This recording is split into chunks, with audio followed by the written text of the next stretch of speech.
very first Aki Thomas UMBC basketball show. Aki, welcome in and congratulations on the head coaching job. And first thing I got to ask you, man, it has to be a whirlwind last 2 or 3 weeks after the announcement that Coach Monroe resigned and now you take over. And man, is your head spinning right now? Not right now. It was about 2 weeks ago.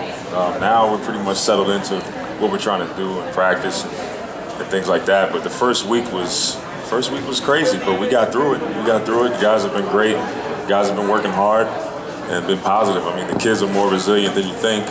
Obviously, we had to get through a little adversity, but we're right where we want to be now, going into our game tomorrow against Penn. So what do fans coming out to the games, what are they going to see on the court that's going to be different? You talked about up-tempo, which means you're going to try to score more points, obviously. You're going to push tempo a little bit. You're going to, you haven't seen a lot of pressure from this team over the last few years. I guess what you're talking, I guess you're building some excitement, right?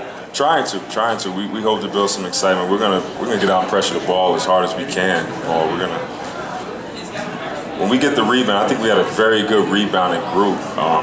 I hope we do, because we get the rebound, it enables you to run a little bit, and we'll get out and run. And if it's not there, we're going to force things. We're not going to be helter-skelter or anything like that. But if it's not there, we'll pull it out, run a set. But I'd like to see if the other team is actually defending first before we, just concede to running a set.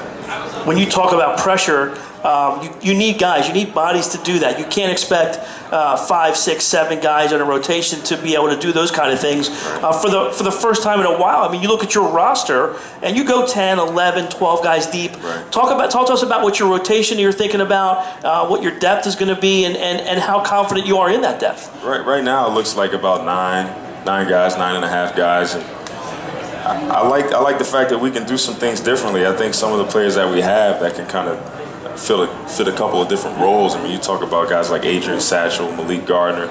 These guys are kind of hybrid players that you can sub in for different players and get different looks defensively. I'm very excited about that. I'm very excited about being able to do that and have that flexibility defensively. It kind of helps you with your pressure. All right, so let's go through the roster a little bit here. That we know the guys that have been here. We'll talk with Brian Neller later in the show. I know you're leaning heavily on him as one of your offensive scoring threats and one of your leaders on the team. Chase Plummer comes back again this year, your leading scorer from last year. So you've got some veteran guys to lean on to kind of lead this basketball team. Yeah, you gotta have older guys that know what they're doing in order to be successful. I strongly believe that, and we have that.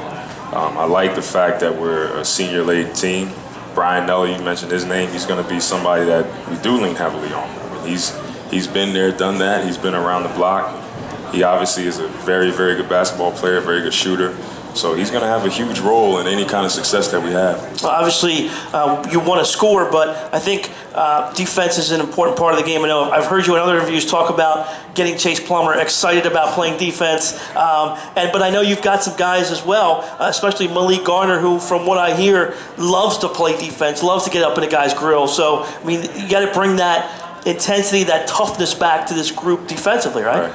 Yeah, and that's not going to happen overnight, Paul, but I tell you what, we're making strides. Practice has been great, very competitive. Guys like Malik getting after the Chase Plummer has been great. I mean, I think everybody's rooting for Chase. I mean, we talk about it all the time. He's our guy. He's the guy we rely on to generate a lot of offense. A lot of things go through Chase. But getting him excited about the defense is something that we all get excited about. We're all rooting him on in that regard. He's responding. Chase is going to be a great player. He is a great player.